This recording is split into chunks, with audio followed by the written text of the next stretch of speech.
Гостин во овие вести на Алфа телевизија подпредседателот на ВМРО ДПМН Александар Николовски, која заврши официјалната посета во Босна и Херцеговина, каде што тој беше за прв пат во Македонија. Имавме ние представник, односно известител при парламентарното собрание на Совет на Европа. Господине Николовски, во Босна и Херцеговина имавте средби со неколку амбасадори од земји членки на Европската унија и наопште една од главните пораки кои што ги упативте беше дека треба да се зголеми борбата против криминалот и корупцијата. Меѓутоа, ситуацијата и во Македонија и во регионот не се подобрува, туку станува се напротив се полоша и полоша. Што мислите, чива е вината што Македонија избина лидерската позиција за перцепција за корупција? Па, точно, за жал, целиот регион страда од истата констатација, рекол од истата болест, а тоа е широко распространета корупција и криминал кој што ги уништуваат и државите и општествата. Тоа е нешто што го гледаме во Македонија, го гледаме и во регионот и според мене треба да е приоритет број 1 во следниот период, доколку сакаме да се надминуваат овие состојби кои што се далеко добри и кои што според моје скромно мислење мислам дека го влечат регионот назад и ги мотивираат луѓето да се заминуваат од целиот овој регион. Иначе споменавте точно во Босна и Херцеговина имав една исклучително значајна мисија. Јас сум известител за парламентарното собрание на Советот на Европа за оваа држава. Тоа е една навистина престижна улога. До сега немало од Македонија политичар, пратеник кој што бил на една ваква позиција. Тоа дава можност да се оцени состојбата таму и да се тоа презентира пред Советот на Европа. Секако тоа ќе е многу поинтересно за јавноста таму отколку овде, но секако помага да се зголеми и да се подобри имиджот на државата. Така, Николовски, пред неколку дена пред да заминате за Босна и Херцеговина имавте една пресконференција во собранието каде што обелоденивте, односно покажавте сумнежи дека граѓаните во Република Македонија се прислушувани.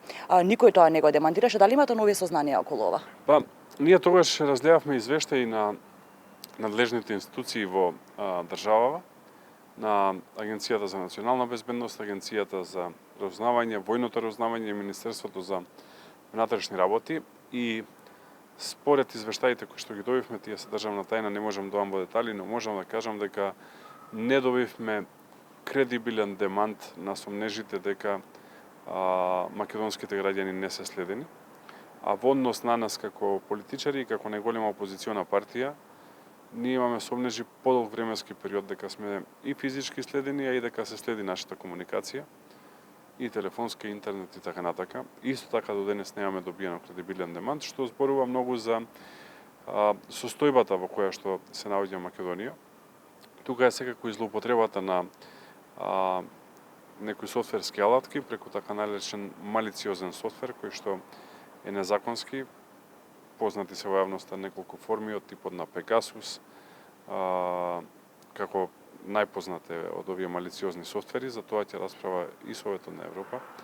Во текна октомври ќе има сесија на која што ќе се зборува за оваа работа. Очекувам оваа тема да ја отворам и таму, а после промената на власта и после парламентарните избори ние детално ќе истражиме во секоја институција да видиме каде се злоупотребувале мерките на следење и зошто тоа е правено против највисокото раководство на нашата политичка партија ВМРО ДПМН и секако оние кои што го правеле тоа ќе одговараат. Николовски, сега ќе ве вратам повторно на посетата во Босна и Херцеговина. Зошто е толку значајно за Македонија тоа што вие бевте како за прв пат представник, односно известител на парламентарното собрание на Совет на Европа? Па, она што го споменав, тоа е многу битно за имиджот на државата. Кај на себе често Македонија е се уште во една фаза на трансформација. Доаѓаат или специјален пратеник на Германија или специјален пратеник на Велика Британија за Западен Балкан или на Соединетите Американски држави. Доаѓаат известители на Советот на Европа, на Европскиот парламент, ние се однесуваме кон нив со почит. Тие доаѓаат од високо развиени западноевропски држави или од Соединетите Американски држави. И тоа е добро за имиджот на нивната држава. Од една мала држава како што е Македонија, со една кревка демократија, да добијате шанса да ја оценувате во моментов една од најневралгичните точки во Европа и да пишувате извештаи врз основа на кои што ќе се цени напредокот на државата. Само споменам дека извештаите на Советот на Европа се основни кога Европската унија носи оценка за напредокот на било која држава. а надлежност на Советот на Европа, помеѓу другото и Европскиот суд за човекови права во Страсбур.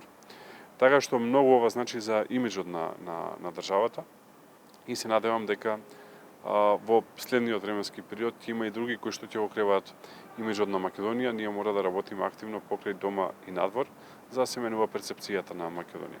Николовски, сепак се уште е актуелна темата со Бугарија, уставните промени, вметнувањето на бугарите во преамбулата на македонскиот устав. Би сакала овде да ве прашам ве како потпредседател на ВМРО ДПМН, како ја коментирате изјавата на министерот за надворешни работи Бујар Османи за ФАС, кој што кажува дека Бугарија сепак има нови услови и нови барања, иако го промениме уставот?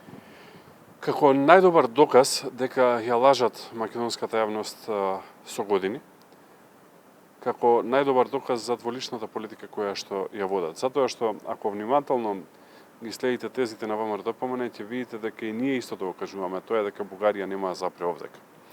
И конечно тоа го признава министерот за надворешни работи, па се поставува едно логично прашање зошто тогаш да се исполнат овие бугарски барања кога немаме никаква гаранција дека бугарите нема да стават вето за 6 месеци или 12 месеци на преговорите на Македонија со Европската унија и нема да испорача нови барања и нема тогаш од нас да се бара да ги реализираме и тие нови барања и да се вели ајде сега само уште ова. Министер за надворешни работи кој што би имал доволно само почит после едно вакво признание би се повлекол, а владата би се дала оставка затоа што тие го поставуваат ова како прашање број 1 во Македонија. Гледате оптеретена јавноста веќе година и неколку месеци, ќе има уставни измени, ќе нема, вака ќе биде, така ќе биде, уставни измени нема да има затоа што ВМРО ДПМН нема дозволи и нема да подржи уставни измени под бугарски диктат.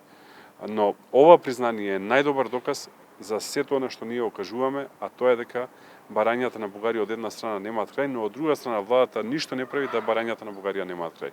Господин Николовски, не може да не се спомене состојбата во здравството после скандалот со онкологија. Вашата партија обелудени нови сознанија односно нова афера токму за хематологија, каде што не запира тендерите, договорите во 4 очи и непотизмот. Каков исход очекувате како ВМРО ДПМН јавно објави дека има информации дека ќерката Пановска од клиниката за хематологија со години врши набавки од доктор Пановски која е нејзин татко? Видете, по-класична форма на непотизам нема, но овдека веќе навлегуваме и во делот на возможен криминал, затоа што е интересно што на овие јавни повици има само по еден понудувач, па вака легитимно прашање зашто другите не се охрабруваат да и тие дадат понуда и да се намалува цената и да добијат граѓаните квалитетна здравствена заштита, по поевтина цена. Така што ова се два фактори кои што стојат, надлежните институции треба да го ова испитаат, како што гледате не го испитуваат. Во здравството имаме многу работа, има многу криминал, има многу корупција, според мене криминалот и корупцијата го јадат јавното здравство во Македонија и тоа ќе е една од главните фокуси на ВМРО ДПМН во следниот период после формирањето на влада предводена од ВМРО ДПМН.